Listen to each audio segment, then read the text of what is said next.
अच्छा बच्चों, good morning. आज हम बीएड सेकेंड ईयर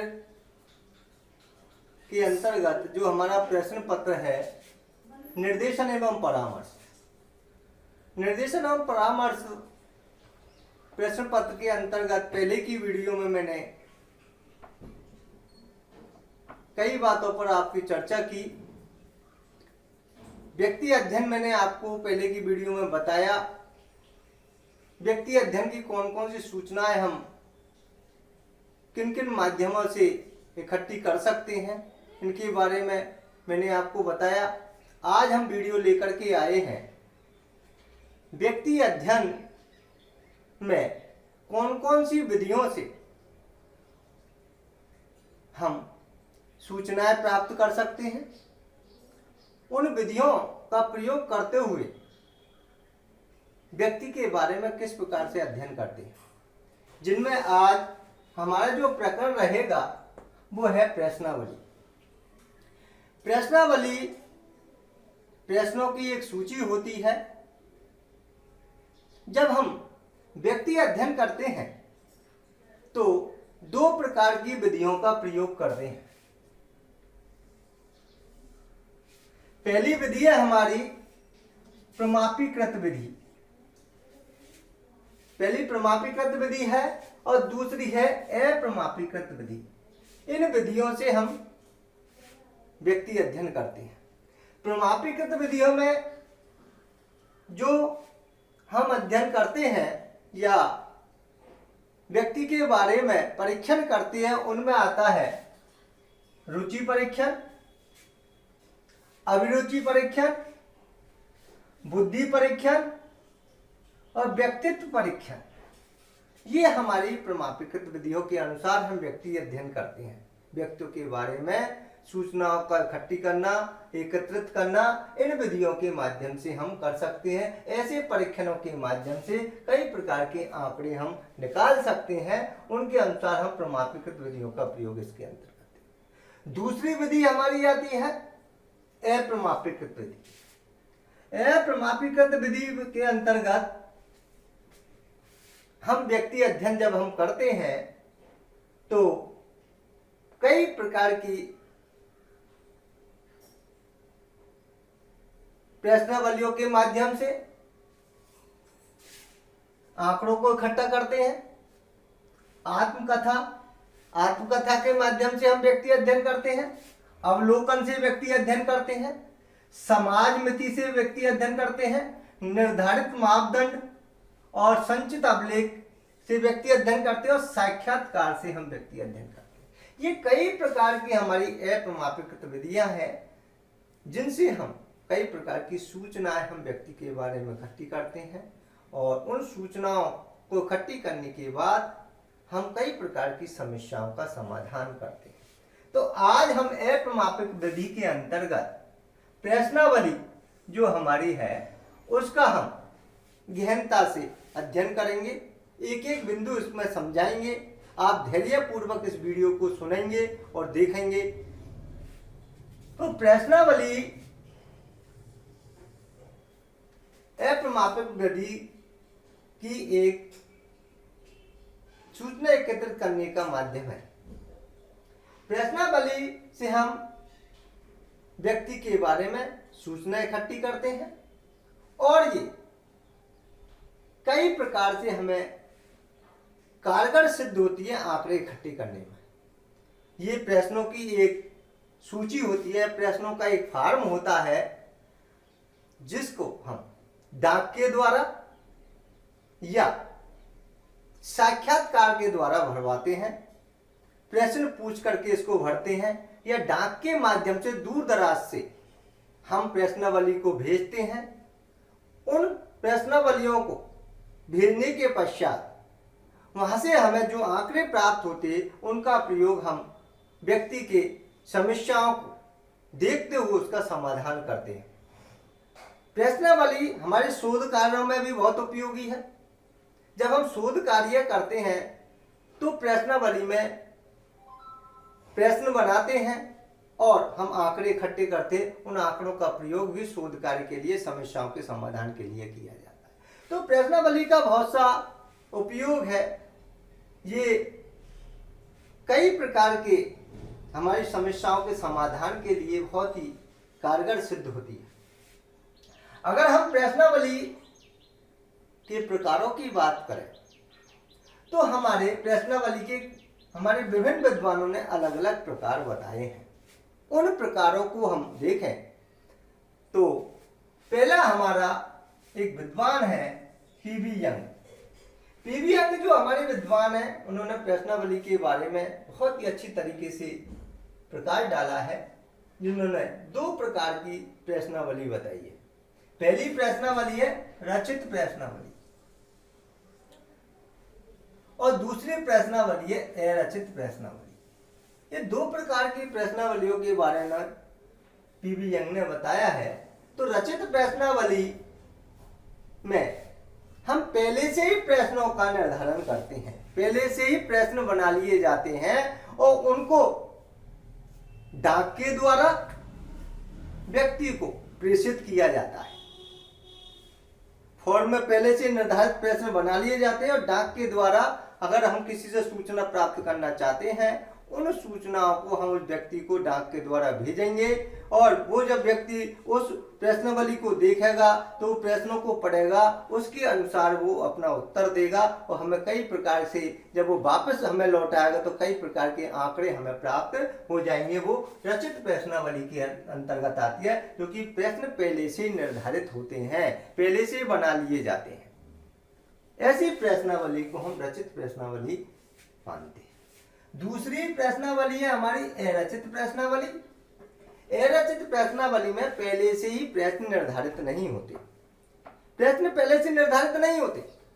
उन प्रश्नावलियों में हम व्यक्ति का साक्षात्कार के माध्यम से उस विषय पर प्रश्न पूछते हैं जिस विषय पर हम चर्चा कर रहे हैं, जिस प्रश्न पर हम प्रश्नावली भरवा रहे हैं उस पर चर्चा करते हैं और चर्चा के माध्यम से हम उत्तर लेते हैं। उत्तर लेने के पश्चात हमारी प्रश्नावली का निर्माण हो जाता है, उसके उत्तर आंकड़े हमें प्राप्त हो जाते हैं। ऐसी प्रश्नावली को हम अरचित प्रश्नावली के नाम से जाते हैं। तुरंत साक्षात्कार लिया जाता है, तुरंत प्रश्न पूछे जाते हैं और उनके उत्तर प्राप्त किए जाते हैं। दूसरे हमारे विद्वान है जॉन वेस्ट। जॉन वेस्ट ने भी प्रश्नावली के प्रकार बताए हैं। उन प्रश्नों के प्रकारों में है बंद फार्म। बंद फार्म में ऐसे प्रश्न हैं जो हाँ या ना में उत्तर दिए जाते हैं। प्रश्न तो लिखे रहते हैं लेकिन वो केवल एक शब्दों में ही हाँ और ना में उत्तर लिए जाते हैं, क्योंकि हाँ और ना में ज्यादा तकलीफ उत्तरदाता को नहीं होती। उन प्रश्नों को पढ़ता है और हाँ और ना में उत्तर देता है। ठीक है, तो ये मुक्त फार्म दूसरी हमारी जो प्रश्नावली है जॉन वेस्ट के अनुसार मुक्त फार्म। इसमें मुक्त फार्म ऐसा होता है जिसमें स्वतंत्र विचार दिए जाते हैं, अपने विचार, उसमें कोई प्रश्न निर्धारित नहीं होते, स्वतंत्र विचार दिए जाते हैं। जब हम कोई प्रश्न उनके सामने प्रस्तुत करते हैं तो खुल करके वो स्वतंत्र विचार उसमें प्रस्तुत करता है। तो ऐसी प्रश्नावली को हम जॉन वेस्ट के अनुसार मुक्त फार्म या स्वतंत्र विचार के नाम से भी जानते हैं। इनसे भी हम कई प्रकार के आंकड़े इकट्ठे करते हैं। तीसरे हमारे विद्वान है जे.एस. वालिया। जे.एस. वालिया जी जो हमारे विद्वान है, उन्होंने भी प्रश्नावली के जो प्रकार बताए हैं, उन्होंने बताए हैं प्रश्न सूचक रूप। प्रश्न सूचक रूप के अंतर्गत इनमें भी जो हमारे प्रश्न हैं उनमें हाँ या ना के प्रश्न निर्धारित किए जाते हैं, प्रश्न सूचक होते हैं, उनमें हाँ या ना के प्रश्न दिए जाते हैं। और दूसरा है सूची रूप। सूची रूप में प्रश्न के सामने रिक्त स्थान होता है। रिक्त स्थान में अपन कोई भी केवल हम प्रश्न लिख देते हैं और रिक्त स्थान छोड़ देते हैं, उनमें अपने जो उत्तर देते हैं। हाँ या ना में एक शब्द में दिया जाता है, रिक्त स्थान में उसमें कुछ लिखना पड़ता है। ऐसे प्रश्न सूची रूप में लिखे जाते हैं। वो है प्रश्न के सामने जो रिक्त स्थान छोड़ा जाता है उसके सामने उनको हम भरते हैं। ऐसी भी प्रश्नावली का हम निर्माण करते हैं। तीसरा है चेकलिस्ट के रूप में। चेकलिस्ट के रूप में एक प्रश्न के सामने कई विकल्प होते हैं, जैसे आप कौन सी पुस्तक पसंद करते हैं, धार्मिक, आध्यात्मिक, राजनीतिक, सामाजिक, तो ऐसे विकल्प है। आप एक पर टिक करते हैं और उसमें आपका उत्तर प्राप्त हो जाता है। तो ऐसे कई विकल्प होते हैं। तो कई प्रकार के चेक लिस्टों के अनुसार प्रश्न के सामने बहुत से विकल्प होते हैं, उन विकल्पों को हम चयन करते हुए उत्तर प्राप्त कर लेते हैं, आंकड़े प्राप्त कर लेते हैं। तो ये भी हमारे JS वालिया जी ने भी हमें 3 प्रकार से हमारे जो प्रकार बताए प्रश्नावली के, प्रश्न सूचक रूप, सूची रूप और चेक लिस्ट रूप। जिसके बाद अगर हम बात करें तो प्रश्नावली की कई प्रकार की विशेषताएं होती है। उन विशेषताओं के माध्यम से भी हम प्रश्नावली को जान सकते हैं, उनके बारे में कई प्रकार की जानकारी हमें प्राप्त हो जाती है कि प्रश्नावली होती क्या, इसकी क्या विशेषताएं होती है। तो विशेषताएं भी हम बता सकते हैं। हम एक एक विशेषताओं को लेते हैं। तो पहली है, प्रश्नावली में वे सूचनाएं प्राप्त की जाती है जो अन्य साधन द्वारा संभव नहीं है। प्रश्नावली में हमें वो सूचनाएं प्राप्त करनी होती है जो अन्य साधन कारगर सिद्ध नहीं होता। अगर हम प्रश्नावली का उपयोग कर रहे हैं, प्रश्नावली को भेज रहे हैं, प्रश्नावली से कोई सूचना प्राप्त कर ले, तो अन्य साधनों से हम वो आंकड़े एकत्र नहीं कर सकते जितना कि हम प्रश्नावली से करते हैं। तो इसमें भी ये पहली विशेषताओं में आता है, प्रश्नावली में वो सूचनाएं प्राप्त की जाती है जो अन्य साधन से नहीं कर सकते। इसलिए ये प्रश्नावली इसमें संभव है, साधन के रूप में उपयोग में ली जाती है। दूसरा है, प्रश्नावली बहुत ही व्यापक होती है। प्रश्नावली बहुत व्यापक है, कई चीजों से हम इसमें उपयोग ले सकते हैं। एक ही जो शोध के लिए हम उपयोग नहीं ले, कई कारणों से भी हम इसका उपयोग ले सकते। सामाजिक क्षेत्र में ले सकते हैं, धार्मिक क्षेत्र में ले सकते हैं, शिक्षा के क्षेत्र में ले सकते हैं, शोध कार्य के लिए ले सकते हैं, कई प्रकार से। इसलिए प्रश्नावली क्या है, व्यापक। तीसरा है, प्रश्नावली के साथ एक फॉरवर्डिंग पत्र भेजा जाता है। प्रश्नावली के साथ हम फॉरवर्डिंग पेपर भेजते हैं या पत्र भेजते हैं, जिस डाक के द्वारा हम प्रश्नावली को किसी व्यक्ति को भेजते हैं, उस प्रश्नावली के साथ एक पत्र लिखा जाता है। उस पत्र को हम फॉरवर्डिंग पत्र कहते हैं। उन पत्र के माध्यम से हम उनसे आग्रह करते हैं, निवेदन करते हैं, विनम्र निवेदन करते हैं, ऐसा पत्र लिखते हैं ताकि वो प्रश्नावली के जो प्रश्नों के उत्तर वो अच्छी प्रकार से दे सकें। ये भी एक बात आती है। इसलिए भी हम फॉरवर्डिंग पत्र उस व्यक्ति को भेजते हैं ताकि वो हमें जल्दी से जल्दी उस प्रश्नावली को लौटा सके और अपना कार्य कर सके और हमें आंकड़े इकट्ठे हो सके। ये भी एक हमारा इसके अंतर्गत आता है। चौथा है, प्रश्नावली में वस्तुनिष्ठ प्रश्न शामिल होने चाहिए। प्रश्नावली में हमारे जो प्रश्न हो वो वस्तुनिष्ठ हो, वस्तुनिष्ठ प्रश्न ही इसमें शामिल होने चाहिए। बड़े प्रश्न शामिल नहीं करने चाहिए, निबंधात्मक प्रश्न शामिल नहीं करने चाहिए, अतु लघुरात्मक प्रश्न शामिल नहीं करने चाहिए। हमें वस्तुनिष्ठ प्रश्नों का ही उपयोग करना चाहिए, क्योंकि बड़े प्रश्नों जो हमारे प्रश्न होते हैं, अगर बड़ा उत्तर देगा तो जो उत्तर देने वाला होता है वो उत्तर देने में असमर्थता व्यक्त करेगा। इसलिए हमें वस्तुनिष्ठ प्रश्नों को ही शामिल करना चाहिए ताकि वो ठीक प्रकार से उसका उत्तर समय पर दे सके। अगला है हमारा, प्रश्नों का क्रम उचित हो, सरल से जटिल की ओर हो। अगर हम प्रश्नावली का अच्छा निर्माण कर रहे हैं, उचित निर्माण कर रहे हैं, तो प्रश्नों का जो हमारा क्रम है, प्रश्नावली जब हम बनाते हैं उसका क्रम भी देखा जाता है। उस क्रम में हम सरल से कठिन की ओर प्रश्न बनाएं। अगर हम सरल से कठिन की ओर प्रश्न बनाएंगे तो उत्तरदाता को उत्तर देने में आसानी रहेगी। अगर पहले ही हम जटिल प्रश्नों को बना देंगे तो वो उत्तर देने में कठिनाई महसूस करेगा। इसलिए हमें प्रश्नों पर बनाते समय ये ध्यान देना चाहिए कि हम सरल से जटिल की ओर प्रश्न बनाएं। पहले सरल बनाए फिर जटिल बनाए, धीरे धीरे उसकी वृद्धि करें, कठिनाई की ओर हम बढ़े, धीरे धीरे पहले सरल फिर कठिन। ऐसे प्रश्नों को हम निर्माण करेंगे तो हमें आंकड़े अच्छे इकट्ठे होंगे, हमारी सूचनाएं अच्छी हमें मिल सकेगी, उनके बारे में जानकारी हमें मिल सकेगी जो हम प्रश्नावली भरवाएंगे। अगला है प्रश्नावली में निर्देश स्पष्ट पूर्ण हो। जो भी हम प्रश्नावली का निर्माण कर रहे हैं, जो भी हमने प्रश्नावली बनाई है, उस प्रश्नावली में जो हमारे निर्देश हैं वो स्पष्ट होने चाहिए। स्पष्ट अगर हमारे निर्देश होंगे तो उत्तरदाता जो उत्तर दे रहा है उस प्रश्नावली को ठीक प्रकार से समझ पाएगा और उन निर्देशों को ठीक प्रकार से पढ़ पाएगा, उन निर्देशों के अनुसार वो प्रश्नावली के उत्तरों को देगा। अगर हमारे निर्देश स्पष्ट नहीं होंगे, वो नहीं समझ पाएगा तो प्रश्नों के उत्तर नहीं दे पाएगा। तो ये भी एक है, प्रश्नावली में निर्देश भी स्पष्ट हो एवं पूर्ण हो। जब तक हमारे निर्देश स्पष्ट एवं पूर्ण नहीं होंगे, हम प्रश्नावली को ठीक प्रकार से व्यक्ति से नहीं भरवा सकते। इसलिए ये भी एक इसमें विशेषता में आता है कि प्रश्नावली में निर्देश स्पष्ट एवं पूर्ण होने चाहिए। अगला है, तंग करने वाले प्रश्न नहीं पूछने चाहिए।